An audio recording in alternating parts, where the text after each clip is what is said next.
Yo, Jen, dobre mga Kabs, pauwi na nga tayo. Ngayon ay pag-uusapan natin na about sa yellow card mga Kabs.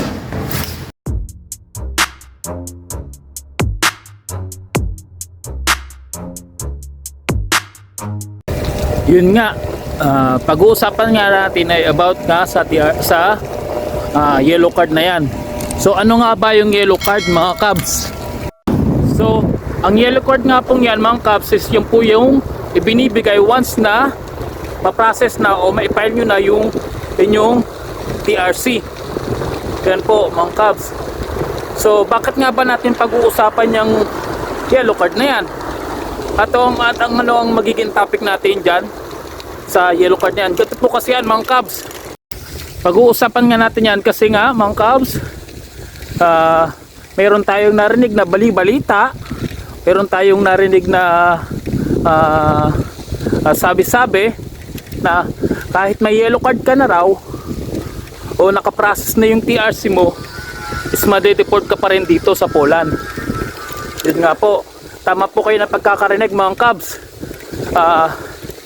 May kumakalat nga pong bali-balita o sabi-sabi dito sa Poland na pag meron nga raw pong yellow card na, kahit may yellow card na nga o nakaprocess na yung TRC mo at yellow card holder ka na, is mapapadeport ka na. Although wala pong katotohanan yan, pero may narinig na po talaga ako yan. Dalawang kababayan natin yung alam kong na-deport na kahit may yellow card na o nakaprocess na yung kanyang TRC. Ganito po kasi yan mga Kabs. Kung ano yung pagiging problema, kahit may yellow card ka na o nakaprocess na yung TRC mo, bakit ka pa rin madedeport? May dahilan po yan mga Kabs. Ganito nga kasi mga Kabs, kahit nga po may yellow card ka na, pwede ka pa rin madeport. Pero may malalim na dahilan po yan kung bakit pwede kang madeport. Ganito po kasi, ang isa pong number one na dahilan ng madedeport ka kahit nakaprocess yung TRC mo o yellow card holder ka na po is yung bang hindi mo alam na expired na yung visa mo o yung panatili mo dito sa Poland is expired na yung visa stamp mo nga sa inyong passport.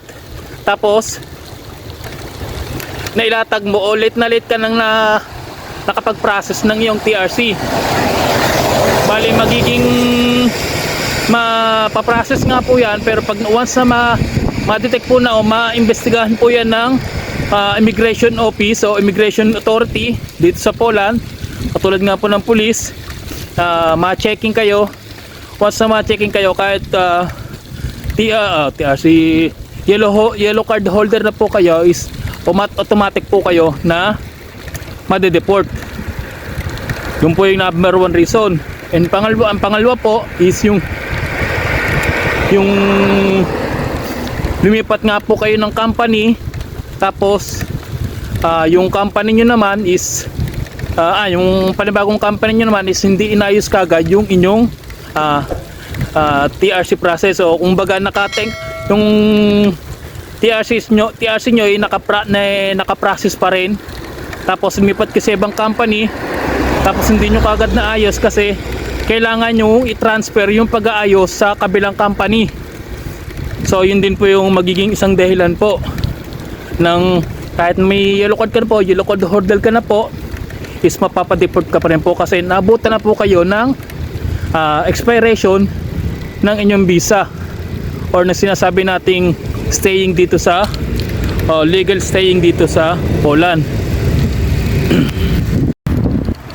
At ang pangatlo nga po mga Kabs is yung nag-apply kayo ng panibagong TRC or sinasabi nating renewal ng TRC, tapos hindi nyo alam yung TRC nyong nire-renew is yung dati yung TRC or luma yung TRC is na-cancel na.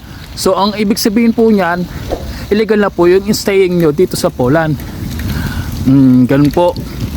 Kasi bibigyan po kayo ng yellow card noon, pero illegal na po yung staying nyo. Kaya pagka yung ganyan na pong kailangan nyo na po mag-renew ng inyong TRC, good for 3 months po bago kayo mag-renew ng inyong bago po mag-expire yung inyong TRC, kailangan po may palugit kayong 3 months sa inyong sarili, sa inyong TRC, para maayos nyo o magpa-renew kayo ng panabago nyong TRC, mga kabs.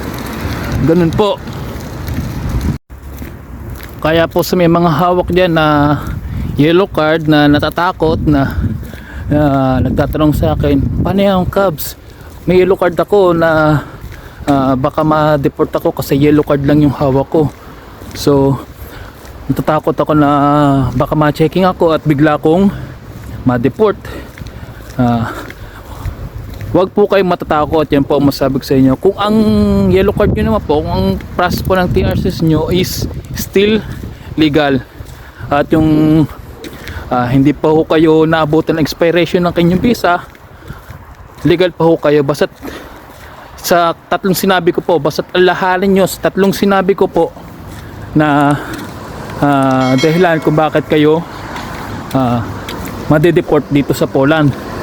Ang number 1 nga po dyan is yung late na nga po yung inyong pagpaprocess ng TRC.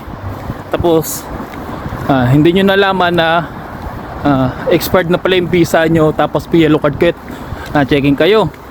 Pangalawa nga po is yung tawagin lang po natin case close, o yung lumipat na nga po kayo, lumipat kayo ng ibang kumpanya sa dati nyo, umalis sa dati nyong kumpanya, tapos lumipat kayo ng dating kumpanya, tapos hindi nyo naayos, hindi nyo na pa alam sa panibagong company nyo nalilipatan, tapos hindi mo alam na case close na yung application mong TRC. Ang pangatlo nga po dyan is yung panibagong pag-a-apply nyo ng TRC o renewal. Yun nga po, mga kabs. Kaya nga po ang masabi ko dyan, kung mag-a-apply kayo ng renewal ng inyong TRC, is good to 3 months pa po yung, o valid to 3 months pa po yung inyong TRC bago nyo pa renew. Kasi pag inabutan po talaga kayo ng expiration, kakancel na po matik yan ng immigration at magiging illegal na po kayo ang staying dito sa Poland. Kaya po sa mga may hawak dyan ng yellow card, kung ang pag-process naman ng inyong TRC is still in good process, is walang problema, huwag kayong matakot. At di naman kayo gagalaw, legal pa rin kayo makakapanatili dito sa Poland. So ganun na lang, mga kabs. Sana napaliwanag ko ng maayos sa inyo yung bali-balita o sabi-sabi na kahit nga may yellow card ka na is mapapadeport ka pa rin dito sa Poland. Hindi ka mapapadeport naman, kabs, kung okay pa yung process o yung tinatakbo ng iyong card dito.